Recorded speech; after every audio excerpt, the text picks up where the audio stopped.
What's up guys, it's Tommy here and welcome to the North London Derby reaction video. Tottenham beat Arsenal 3-0 and I have to say that for the first 50 minutes Arsenal were by far the better team. They didn't take their chances and then there was a little bit of a soft penalty given to Tottenham because it was a coming together. Cedric and Rob Holding I think clashed with Heung-min Son, who of course Heung-min Son you don't have to tackle him or barge him over for him to fall over. I heard some jokes from the Arsenal fans that if you cough then Heung-min Son falls over, so he's a bit of a diver, but I think it was a soft penalty, but I can see them given. And if you give for every little collision, if you give a penalty, there will be 100 penalties given for each team. So I can see why some Arsenal fans were very angry about the referee. But you know that I think it was Rob Holding. It was the ball whipped in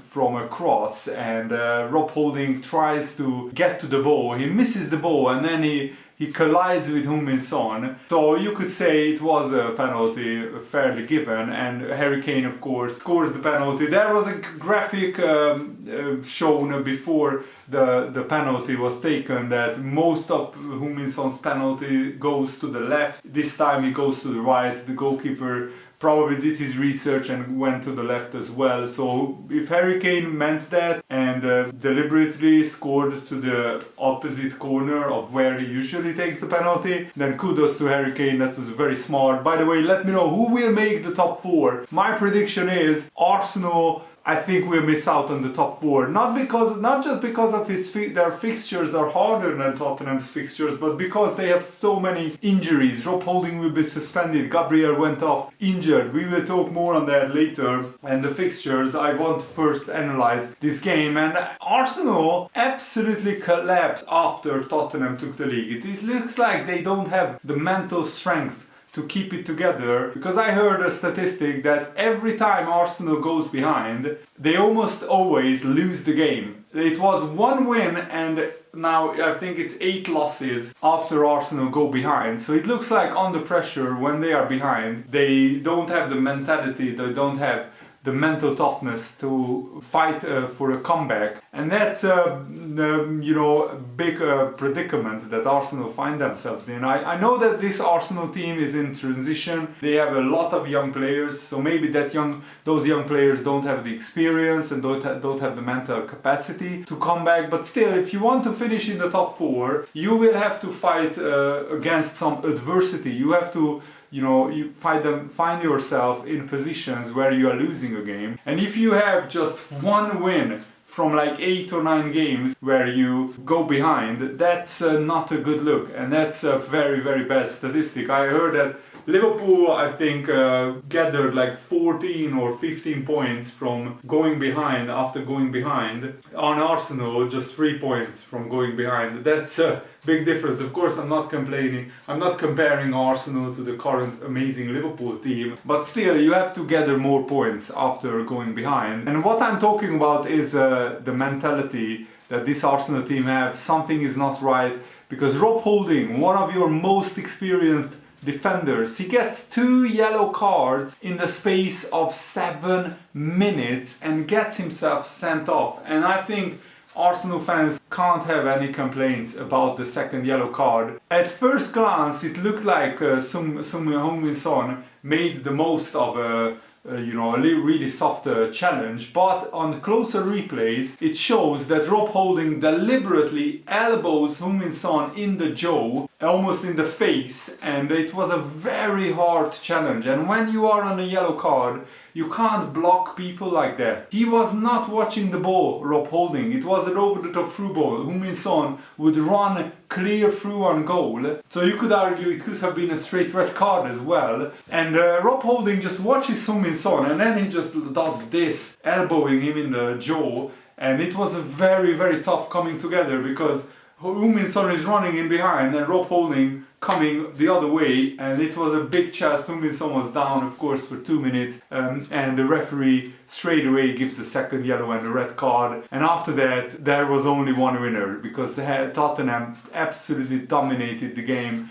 It was a brilliant second goal. Bentancur crosses to the back post and Harry Kane heads it in from like 1 yard out. And Nketiah fails to mark him, fails to track the runner, but he's not a defender, he is a striker of course. So it was 2-0 at half-time. In the second half it was all Tottenham. Yes, Arsenal had some long shots through Odegaard and other players, but they weren't really threatening and the Arsenal, the Tottenham keeper Lloris did have to make one like world-class amazing save in the second half. But I think that pretty much the contest was over when Heung-min Son scored. It was a calamity in the box. Harry Kane pins Gabriel pretty brilliantly. Gabriel is too tight on Harry Kane, and with the experience of Harry Kane, you can't really give a striker an opportunity like that when he can roll you, because you are so close to him. He can roll you and you can't really get to the ball because Harry Kane is brilliantly using his body to shield the ball. And in the end, Harry Kane falls over a little bit with Gabriel, and Gabriel on the floor trying to kick the ball away, but in the end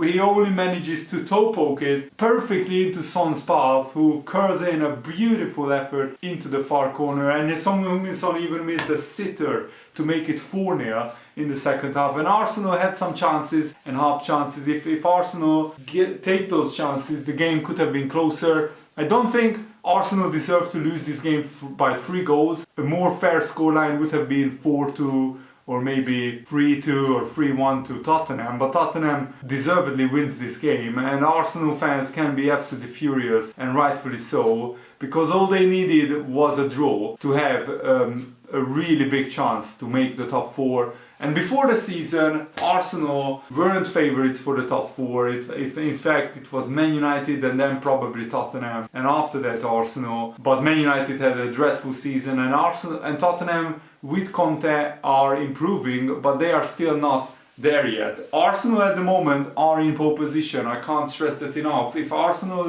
wins their last 2 games, they finish in the top 4. So what Arsenal should do is just quickly forget about this game. It was a disaster, yes, you lost the North London derby. But if you finish above Tottenham to make the top 4, then the Tottenham fans you won't have the bragging rights in North London. The top 4 is all that matters. And for Arsenal, all they need to do is win away at Newcastle and beat Everton at home, which is a tougher assignment than what Tottenham have. Arsenal are still in 4th place. The problem for Arsenal is they have Gabriel out injured. He went off in the second half. They have Tierney, of course, with a long-term injury. They have Rob Holding suspended for just 1 game because it wasn't a straight red card and it wasn't violent conduct. Rob Holding won't be suspended for the whole season left. But Tottenham have the easier fixtures. They play Burnley and then Norwich, who are already relegated. Burnley, of course, will be fighting for their lives, so that won't be an easy game. But I think Newcastle away for Arsenal is a tougher game, mainly because it will be the last home game of Newcastle. And because they stayed up comfortably, they will be in a party atmosphere. The Newcastle fans will create a really big atmosphere, and Callum Wilson is back for Newcastle, Saint-Maximin will be playing for Newcastle, and they will want to give a big send-off to their home fans. I remember one season where Tottenham lost the title race and then they went to Newcastle and they got smashed 5-1 on the last day of the season. Nobody really expected it, but the party atmosphere can really galvanize the Newcastle players. That is a tough away game for Arsenal, but if they can come through that, then the same is true for Arsenal, that there will be a party atmosphere at the Emirates and they can beat Everton. They are a better team than Everton, but Everton are fighting for their lives. But who knows, if the results go Everton's way, Everton could be safe by the time they go to the Emirates, because if Burnley and Leeds United lose and Everton win before the last day of the season, Everton play Crystal Palace, then at home before they go to Arsenal, then Everton couldn't be safe. Everton play Brentford as well before that. Burnley play Tottenham. I can see Burnley losing that game. Leeds United will play Brighton, but Leeds have so many injured and suspended players. It's absolutely crazy how Leeds United are imploding at the end of the season. So it could be that by the time Everton goes to the Emirates, Everton will be safe, and then that will make it an easier game for Arsenal if Everton are not scraping and scrapping for their lives. So I think the key game is the Newcastle-Arsenal game. If Arsenal can win that, they will have a massive chance of getting to top 4. But if Arsenal drop points, I can't see Tottenham not winning against Burnley and then not winning away at Norwich. I mean, the Norwich-Tottenham game, probably Tottenham will be very fired up for that one. So Arsenal just need to treat the Newcastle game like it's a cup final and win that.